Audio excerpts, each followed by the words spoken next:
2 minutes. 30 seconds.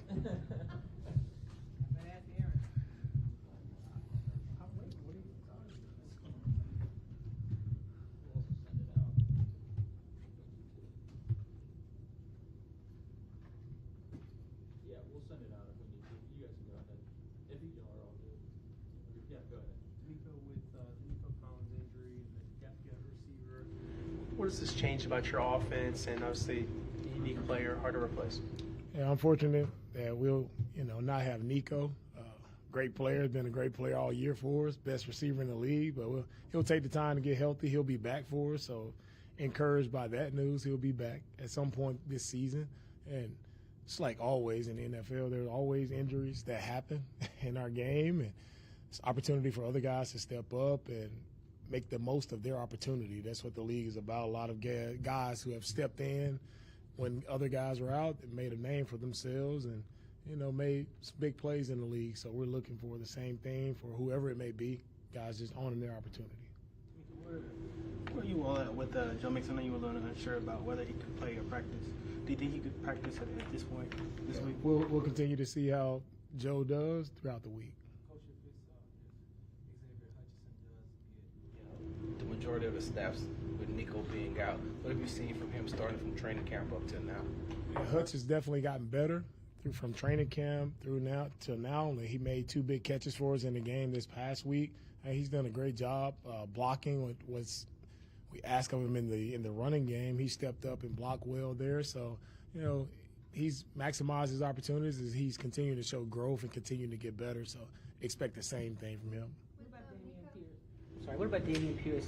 Saw him out there moving today. What are you seeing from him? Yeah, excited to have Dameon back at practice. He's done a great job with his rehab process, and he's back out working, so we're expecting to have him ready to go for the game. Nico, do you expect it to be the minimum 4 games, or could it be longer? I'm not getting into all that. We'll see where we end up.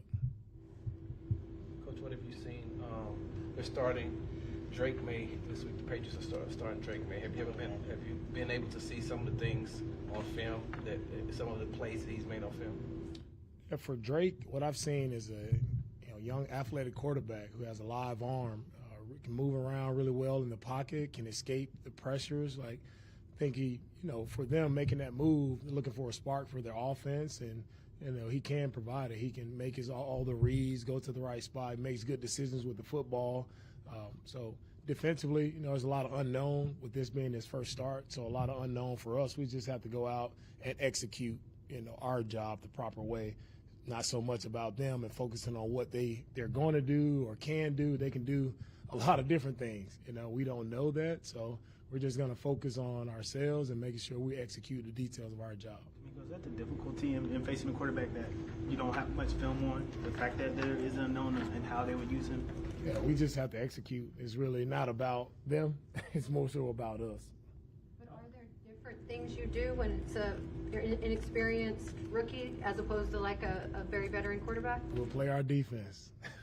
It won't change. On that defense, you've been playing 2 corners and 2 linebackers a lot. No Lassiter today. You feel comfortable about the depth at cornerback if he's not able to go? Yeah, I feel great about the depth of our entire team. At the end of the day, that's why guys are in the roles they're in. That's why guys are in the league. And everybody understands the importance of their role, and you can always be called on to step up and play in a game. So our guys are prepared. They prepare the right way. They work really hard at it. So I'm excited to see, a lot of different guys step up this week.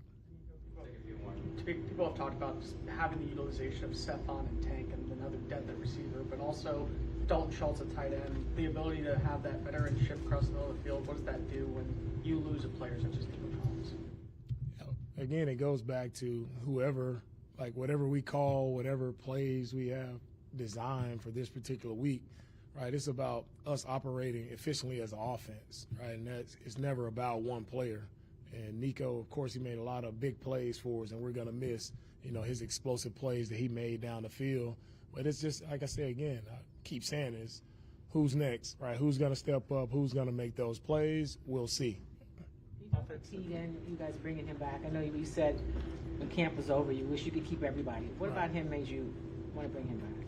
And for Tegan, it was tough. We had a lot of guys that we wanted to keep, and I truly meant that at the cut down day. A lot of guys wanted to keep Tegan. Unfortunately, we couldn't keep him at that time, and we had an opportunity here with Brooks being out, so we had an opportunity to bring Tegan back. So excited to get him back, and he, for me, it's having guys who we've worked with before. They understand, how we work. They understand our scheme, and they can just fit right in very smoothly. And Tegan is one of those guys. Also added Kadar Holman, which is one of those guys as well. So excited to see guys we've had get right back in and fit right back in, and it's like they've been here before. It's nice, easy. It's good to see those guys back, smile on their face, and they're excited to be back. That's what's the most important thing.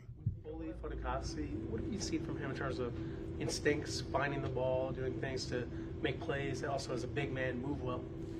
Foley, like you said, he's been a big man, and they're playing big for us in the run game, and also just his effort to the football. Like, he's made a lot of effort plays to kind of go unnoticed. One of the biggest plays he made in this game this past week was a play on the screen. He had a really big hit towards their sideline. It just shows, like, it's not just all about stopping the run. We know he can do that and play big for us, but his effort sideline to sideline, his ability to make those plays, right, really pumps up our defense, right? Everybody thrives off the energy that he shows when he makes those plays. I've had a lot of guys develop and get better, but with To'o, as a former linebacker, is there like an extra maybe like sense of pride that you can kind of relate to the position he's playing when you see a linebacker progress as compared to another position? Not really an extra pride for the linebacker spot. It's just for me as a coach, it's for all of our guys, on our team. We talked about Xavier Hutchinson earlier, Henry, like just many guys who are continuing, Kenyon Green, like to see so many guys just show that growth and improvement. That's what I'm about as a coach, is just developing players, not just linebackers, all players. So I'm encouraged to see their growth and to see guys, right, do what a lot of people say they can't do, right, and to show people that they can play and play well for us. There's a growing number of former players who played not that long ago that are head coaches now. You and Jerron Mayo would be one of them. Do you see, I know it's a short time in his head coach career, but do you see anything similar to the way he approaches things, that maybe the way you approach things, that's different from older coaches that have been around for a while and then maybe didn't play? One thing I could say for Mayo is his team is prepared. This is a really good football team. He's done a great job of having the guys prepared, ready to go. They've been in a lot of tight games, right? Probably should have won the game there versus the Dolphins. I know they're thinking that. So, and they play physical, right? You see that mindset, the way they run the football, both backs, O-line, like the way their backs finish, the way they break tackles, like you can see that physical mindset that team is portraying, and their defense has been really one of the top defenses in the league. They're going to make you earn it. Like they're going to strain. They're going to make you, right, really work to get points against this defense. So, despite their record, I can see his imprints all over this team with their physicality, their mindset, and the way they're playing football.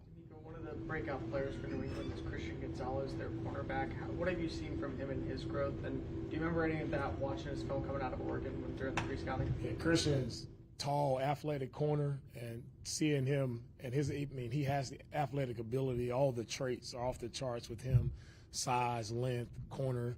Just seeing him, like his instincts showing up, like his ability to make plays on the football. You can see leave him in a lot of one-on-one matchups, and he's able to, make plays in those situations. So he's doing a really good job for them.